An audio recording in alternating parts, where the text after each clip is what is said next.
You know, if you're terrified at throwing yourself off that cliff, then maybe that's not the best way to start. But try it, see if it works, because you're rather surprised sometimes at what There does can be some very small things. I once had a really interesting conversation with David Morrell, whom you know well, and he got himself into, it was actually sort of a legal pickle. He was writing a novel that had a character that the movies had the rights to, and he suddenly realized that he couldn't write this new piece of fiction without them owning it, and he didn't want that to happen, because we kind of know that often. Yes.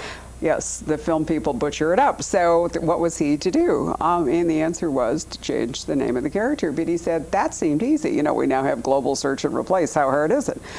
But what he didn't expect, and what really happened, was when he renamed the character, the whole book changed. The whole story changed. Everything changed because it was such a different name, and apparently the power of the naming, which after all, you know, if you read Greek mythology or some ancient things, you know, American Indian lore, naming is a really big deal.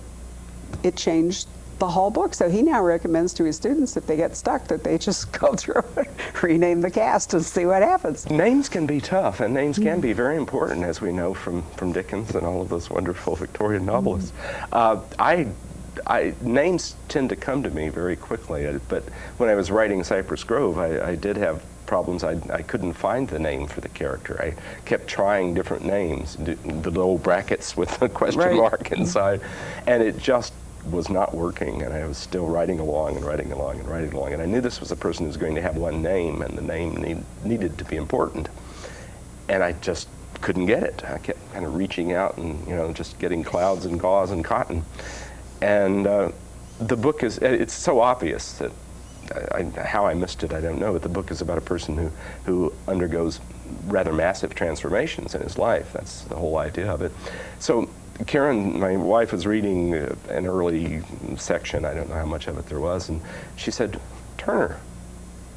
I thought, well, of course, you idiot. Of course that's his name. That was his name all along. I just didn't realize it.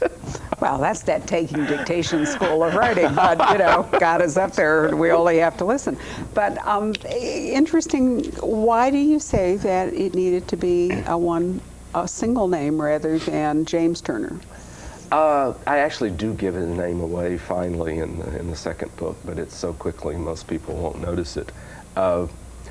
I wanted, this is a very reserved character who has tried to sort of cut himself off from society and live by himself, and I just felt that having the one name, aside from being noir tradition, having one name emphasized that apartness, not having the Christian name, but just having the one name.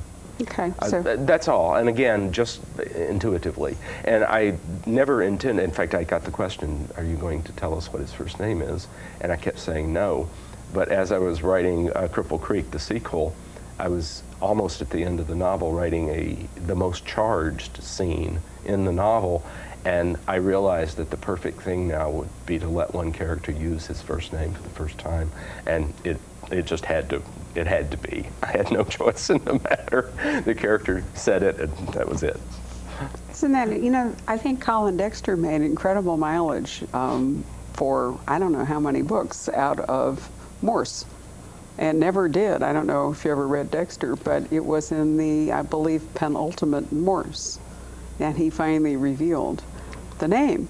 Well, and there's you know, this is all gameplay, and we want to run the stakes up as much as we can. So playing games like not giving a piece of information or presenting a character who seems to be stereotypical and then just turning the character on his or her head. You know, those are part of the games that we play as writers to amuse ourselves and to keep the reader interested, because you know, readers' attention spans are like my own. They're about this long.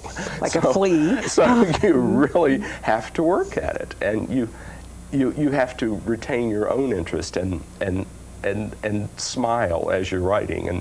And these are some of the things that we do. We use friends' names. We make little puzzles. We drop in allusions to books that we love, and Not to be showy or flashy, but just because this is interesting. And it's also true that in mystery, you can create a little extra suspense arc.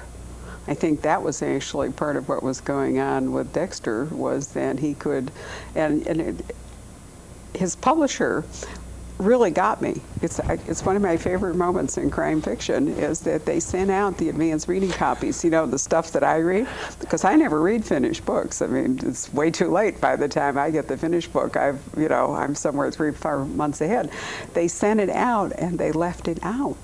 So when I had heard that he was going to reveal in the last sentence, Morse's actual name. So I'm reading along, Talk and about I get disappointment. to the, no kidding. I get to the last, and it's not there. So I say to my readers, "What a fraud!" And then, to my embarrassment, the book came out, and they all wrote back, and someone says right here, and I realized that the publisher had wanted to conceal it, until publication date. So they had left it out of the book. Unfair to reviewers, however.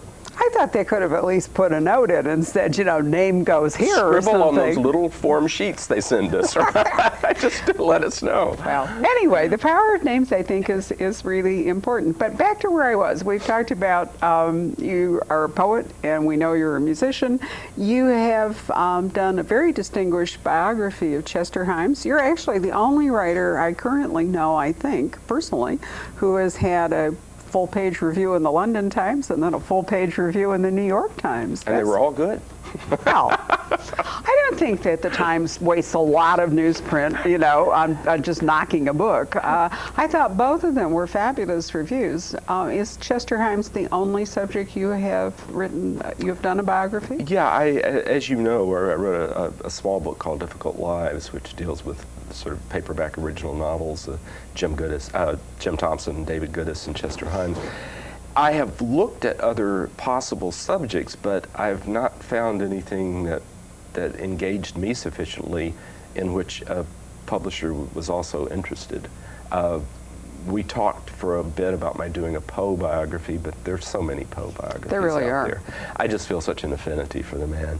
And I occasionally will begin thinking, I've not written about music in many, many years, and I miss it, and I think about writing something about music which could be biographical. The problem with that is the musicians that I know and really appreciate and love and would like to write about are musicians that no one else is interested in for the most part.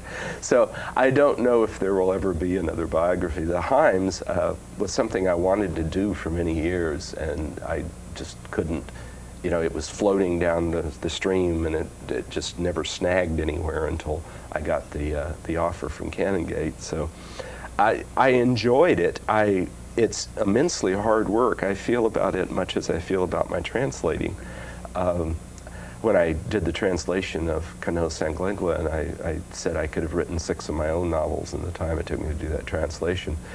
The Himes biography was about 1.5 years of really, really intensive work, during which I was virtually doing nothing else. Right. I remember, because we've been friends a long time, and I remember that whole process. I had read most of Chester and read a lot of the criticism, so I wasn't starting from scratch.